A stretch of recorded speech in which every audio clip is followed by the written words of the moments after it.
na capacitação de profissionais para atuar nesse domínio específico que é a gestão de continuidade de negócios.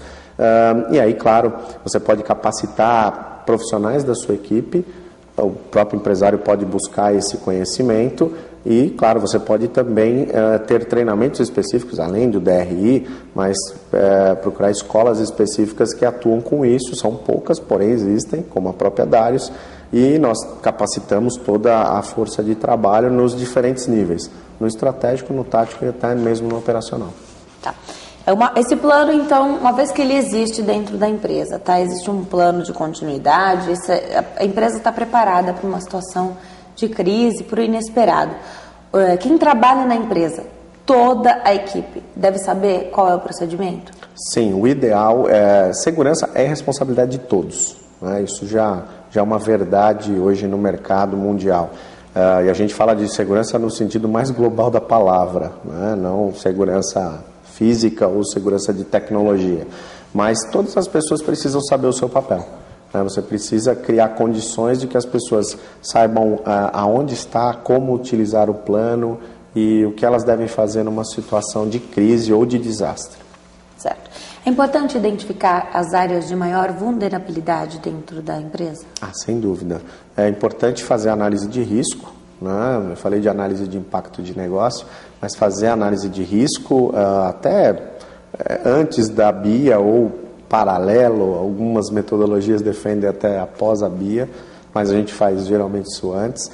Você identificar todas as ameaças, todas as probabilidades dessas ameaças acontecerem, cair raio, roubo, incêndio, etc. E você identificar as vulnerabilidades, ou seja, preciso colocar determinadas proteções para diminuir essa janela de vulnerabilidade.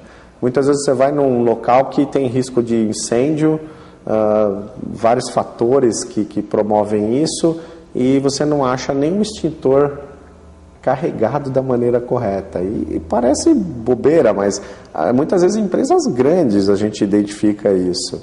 Então isso é fotografado, isso é feito um relatório e recomendado como você diminuir as vulnerabilidades. Então é importante saber onde eu estou mais vulnerável, como eu vou tratar, diminuir essa janela de vulnerabilidade que eu tenho para diminuir a probabilidade de eu entrar numa situação de grave que piore e realmente torne-se uma crise.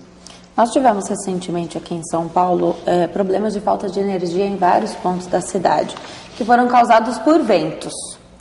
Uma empresa como a Eletropaulo, por exemplo, tem que estar preparada para esse tipo de situação?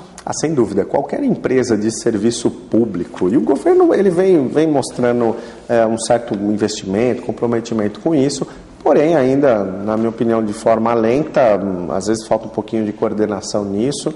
Tive recentemente num evento em Brasília, do Ministério da Defesa Civil, enfim, Ministério da Integração, e eles estão começando a reunir, a falar de uma coordenação integrada de gestão de crises e desastres, até mesmo em frente a esses vários incidentes que nós tivemos, Vale do Itajaí, no Nordeste, na região serrana do Rio, etc.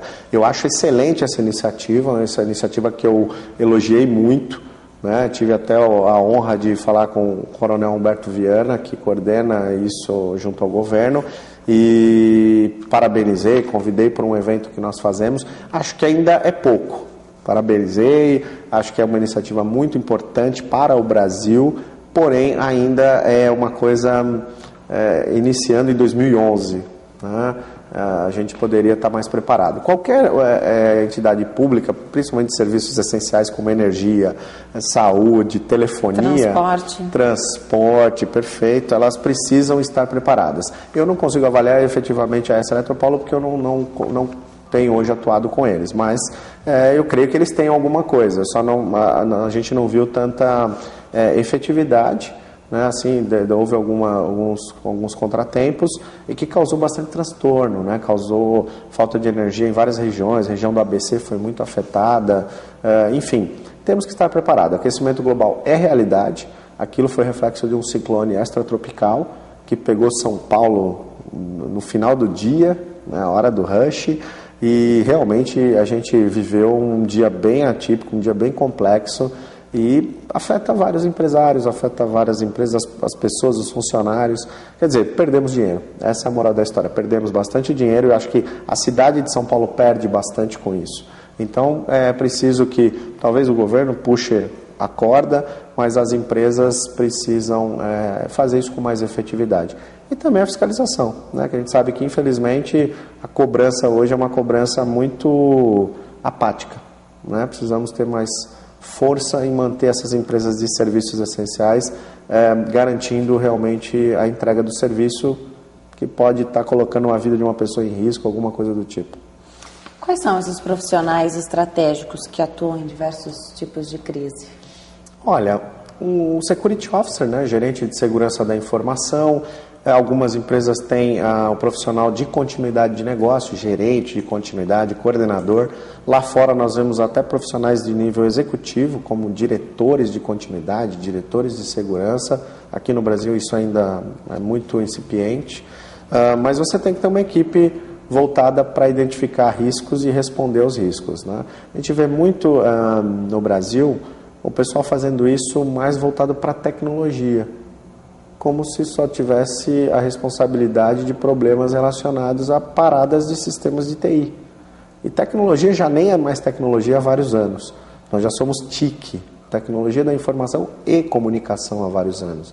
Então, o pessoal de TI tem que se atualizar frente a isso também, mas os empresários precisam entender que eu preciso ter uma equipe multidisciplinar, eu preciso tratar risco nos vários níveis da empresa, não só os de tecnologia, né? Eu posso ter hoje um profissional com uma conduta antiética ou expondo a empresa num Twitter, ou por falta de uma política de segurança, por falta de um termo de confidencialidade que o RH poderia estar lidando com isso, e também pode colocar a empresa numa crise, tanto quanto um problema tecnológico. Então, há uma necessidade realmente de estruturar uma equipe multidisciplinar, mas, claro, gestor de segurança, gestor de continuidade seriam os mais comuns. Algumas empresas têm o gestor de crise, né? Mas aí precisa ver como ele está colocado, porque às vezes o gestor de crise está voltado só para uma questão de comunicação, né, que envolve assessoria de imprensa, etc., ou às vezes ele está voltado para uma crise só se for assim, um desastre, ou na indústria um acidente na operação do dia a dia de algum maquinário. Fora isso, eles acabam não entrando muito, né? Então, o que a gente precisa rever, talvez já tenha até essa função, mas tem que ver talvez o posicionamento disso. Então, o ideal é antecipar o problema, é isso? Você está sempre à frente, você está à frente do problema. Gestão empresarial é preventivo, né? Eu acho que o bom empresário é aquele que, tudo bem, a intuição, o feeling no negócio, mas ele tem que ser preventivo porque é o dinheiro dele, né? E o acionista hoje, o investidor também, né? Não importa se você tem R$1.000 em ações de uma grande lojista ou se você tem milhões em ações de uma grande empresa, mas você tem que zelar pelo seu patrimônio, né? Então, o mais importante é ser preventivo, estar preparado para a situação adversa e, claro, zelar pelo patrimônio. É muito complicado reverter a imagem de uma empresa que não estava preparada para uma crise, ela estourou e teve um problema? Olha, e por dois motivos. Primeiro, ela não estar preparada, já vai ser mais difícil ela perceber a crise e responder a esse tipo de crise.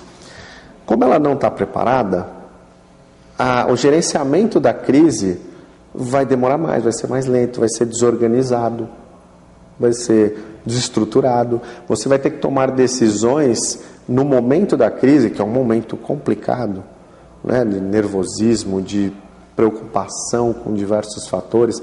Se envolver feridos, imagine uma situação de desastre que envolve feridos graves ou vítimas fatais, mais peso ainda sobre a alta administração, sobre a gestão da empresa.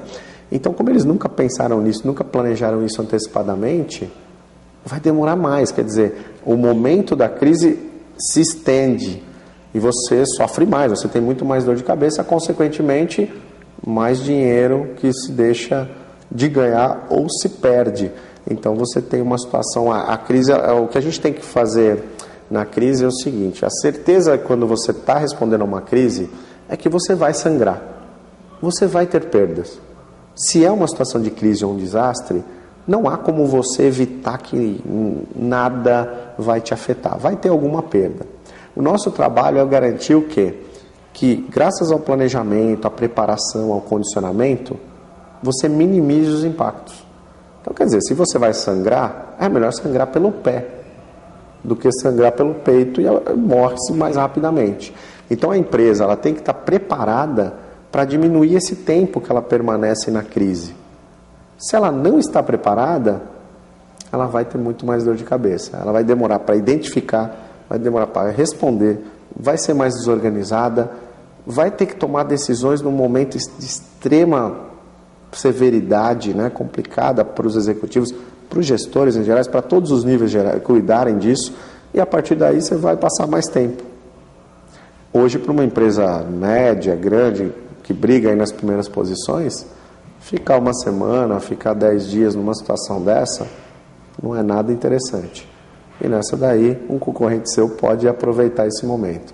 Então, infelizmente é isso. Não estar preparado vai dificultar cada vez mais as coisas. Um plano de continuidade de negócios pode ser colocado em prática sem que o cliente, por exemplo, perceba?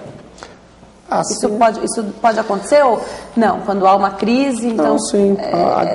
Não, pode ter alguns incidentes, algumas situações que você seja tão eficiente na resposta que o seu cliente nem percebe, né? Ele vai... Um exemplo prático, eu tenho uma empresa parceira nossa, uma empresa americana, que ela tinha praticamente o comando dela mundial, o headquarter, no World Trade Center. Quando o segundo avião bateu no edifício, o segundo avião, eles perderam imediatamente 290 pessoas. O avião entrou no escritório deles e eles perderam... Teve equipes que perdeu-se do boy ao diretor. Ninguém está preparado para isso. Por mais que você faça o plano, você não consideraria uma perda tão grande de pessoas. Tem clientes deles que nem perceberam, porque eles tinham um plano, eles conseguiram gerenciar, eles conseguiram, claro, tiveram a dificuldade, mas durante o dia continuaram passando e-mail, reativaram a tecnologia por outros locais, outras filiais assumiram parte do que eles faziam lá. No dia seguinte, eles estavam trabalhando normalmente. Então, tem clientes que falaram, eles estavam lá porque eles me mandaram a proposta, porque eles me mandaram o laudo, porque eles me mandaram o que eles tinham que me entregar. Então, você vê, tem empresas que sumiram naquele incidente, literalmente acabaram, e tem empresas que, mesmo naquela situação extremamente severa, conseguiram continuar suas operações. Sangraram, mas continuaram suas operações. Tiveram problemas, atrasou um pouquinho, mas gerenciou, falou com o cliente e conseguiu manter o negócio em funcionamento. Esse é o foco, por exemplo, da continuidade de negócio. No próximo bloco eu quero saber como é que a empresa lida com uma crise quando essa crise vem de uma outra empresa, por exemplo, que lida com os serviços essenciais. Então, fornecimento de água, luz, enfim. Quero saber isso mais no próximo bloco. Hoje eu converso com o Jefferson Dadário. Ele é consultor em segurança da informação, está tirando as nossas dúvidas. A gente se vê já, não saia daí.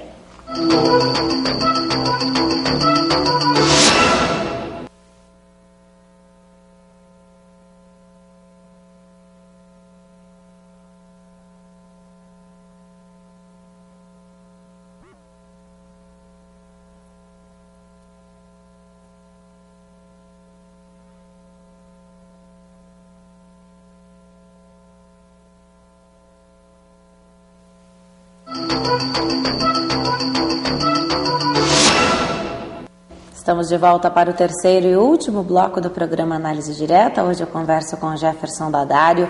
Ele é consultor em segurança da informação. Está explicando para nós sobre gerenciamento de crise em empresas. Jefferson, como é que faz quando a crise vem de outra empresa? Por exemplo, transporte. A cidade para porque o transporte público parou. Ou fornecimento de energia elétrica. Isso também a empresa tem que estar preparada para quando a crise não é exatamente na empresa dela. Sim, sem dúvida. Você considerar a indisponibilidade de pessoas por vários motivos, incluindo o transporte, enfim, ou a indisponibilidade de um serviço, porque caiu um link de internet que é fornecido por uma provedora, né? Pode ser serviços públicos ou pode ser um contratado, faz parte. Você tem que considerar isso na análise de risco e tem que estar preparado. Algumas situações você vira um pouco refém, porque você não tem alternativas específicas. Mas no fornecimento de energia elétrica é muito comum o pessoal utilizar geradores, né, para poder suprir. Na questão de links de dados, utilizam-se 2 provedores distintos.